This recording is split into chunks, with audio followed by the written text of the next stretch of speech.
Assalamualaikum warahmatullahi wabarakatuh. Perkenalkan, nama saya Ranggi Gledwina Agripina. Saya dari Prodi Manajemen Pendidikan semester 1 Fakultas Ilmu Pendidikan Universitas Negeri Surabaya. Saya di sini akan menjelaskan tentang teori klasik organisasi dan aplikasi dalam pendidikan. Teori organisasi klasik. Teori ini bisa disebut sebagai teori tradisional atau teori mesin yang berkembang sejak abad ke-19. Dalam teori ini digambarkan sebuah badan yang tersentralisasi dan tugas-tugasnya adalah khusus. Organisasi merujuk kepada struktur suatu hubungan, kuasa, tujuan, peranan, kegiatan, komunikasi, dan faktor-faktor lain apabila semua orang bekerja sama. Teori organisasi klasik mengurirkan organisasi formal sepenuhnya. Terdapat 4 unsur utama yang muncul dalam organisasi formal, itu sistem kegiatan yang terkoordinasi, kelompok orang, kerjasama, kekuasaan, dan kepemimpinan. Pembagian kerja itu untuk koordinasi. Proses skala dan fungsi yaitu proses pertumbuhan vertikal atau horizontal. Dan struktur hubungan antara kegiatan dan rentan kendali itu jumlah pihak atasan yang mengurus pihak bawahan. Dijadikan dasar penting dalam organisasi formal. Teori organisasi klasik adalah salah satu pendekatan awal dalam pengembangan manajemen modern yang menekankan pentingnya struktur organisasi, hierarki, dan efisiensi. Teori ini berkembang pada awal abad ke-20 yang terdiri dari beberapa aliran, antara lain manajemen ilmiah atau klasik, hubungan antara manusia, aliran kuantitatif, dan teori birokrasi dan teori administrasi. Dalam teori ini fokusnya pada upaya untuk mensistemasi cara-cara pengelolaan organisasi yang semakin kompleks. Pentingnya struktur organisasi, tugas dan tanggung jawab, serta koordinasi dan pengendalian. Dalam teori ini menganggap bahwa manusia cenderung bersifat ekonomis dan rasional, sehingga motivasi utama mereka adalah uang dan insentif. Dan juga bahwa organisasi harus dijalankan secara efisien dan efektif dengan memaksimalkan output dan minimalkan biaya.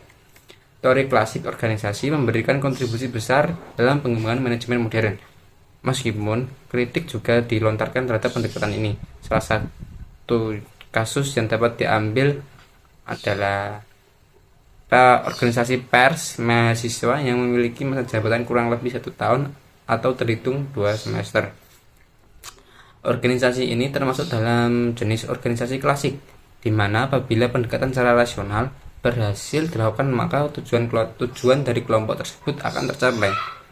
Di dalam organisasi itu terdapat struktur yang memiliki tugas dan fungsi yang berbeda, di mana biasanya orang melakukan pendekatan akan memperhatikan struktur tersebut untuk mencapai tujuan yang diinginkan.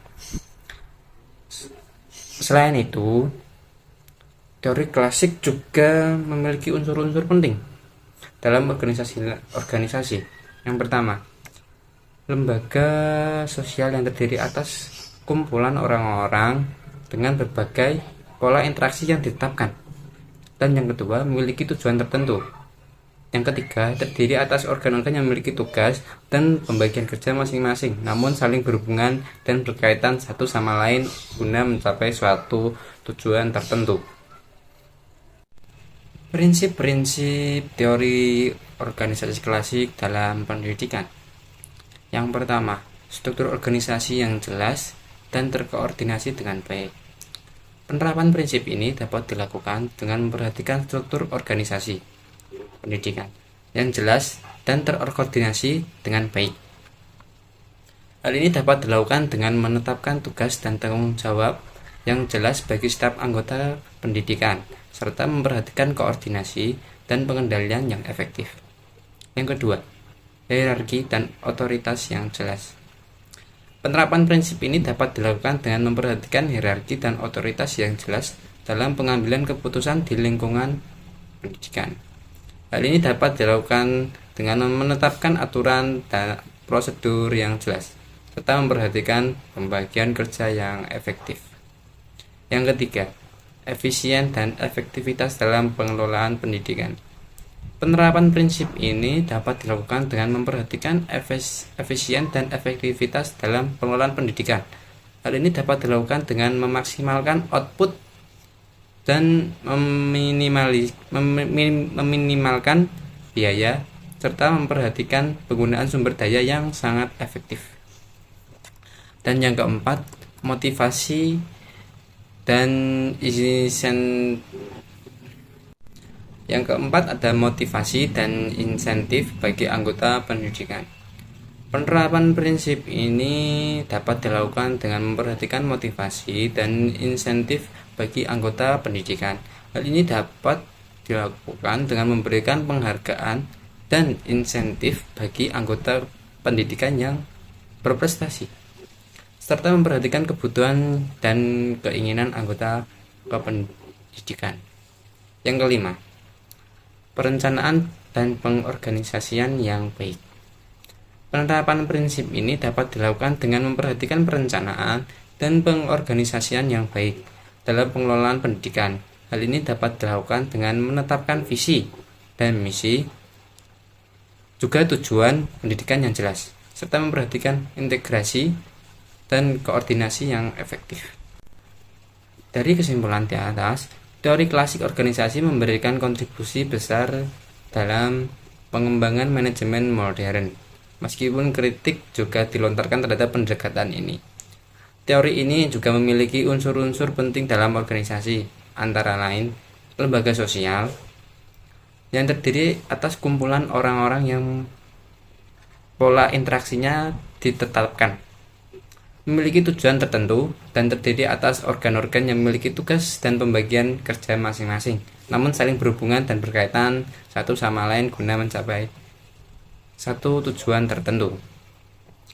Teori klasik juga berkembang menjadi beberapa aliran, seperti contohnya teori neoklasik yang muncul setelah adanya perubahan-perubahan pada teori klasik, terutama sejak diperkenalkannya teori manajemen ilmiah atau klasik. Selain itu, teori klasik organisasi juga memiliki implikasi terhadap perubahan sosial, di mana teori ini meyakini bahwa jika teknik dan pendekatan rasional dapat mewujudkan, maka organisasi akan dapat berjalan lebih baik dan mencapai tujuan. Dalam teori klasik yang diaplikasikan dalam pendidikan, perlu juga memperhatikan beberapa aliran yang berkembang dari teori ini, seperti teori neoklasik, teori modern. Teori neoklasik merupakan teori klasik yang tidak kaku dan tidak memperhatikan faktor manusia dalam berorganisasi. Sedangkan teori modern memadukan teori klasik dan neoklasik dengan konsep-konsep yang lebih maju dalam menerapkan teori organisasi klasik di pendidikan.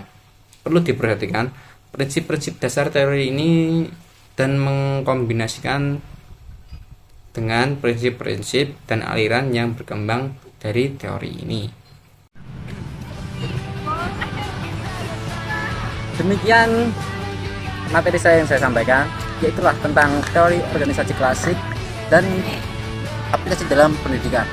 Jadi, marilah kita kuliah di Universitas Negeri Surabaya ini di Prodi Manajemen Pendidikan yang mempunyai visi misi unggul dalam kependidikan dan kukuh dalam keilmuan ilmu manajemen pendidikan. Mari kita kuliah di Universitas Negeri Surabaya. Sekian, wassalamualaikum warahmatullahi wabarakatuh. Aduh, bingung nih, enaknya masuk universitas mana ya? Ngapain bingung sih? Sini. Tuh, masuk UNESA, Universitas Negeri Surabaya.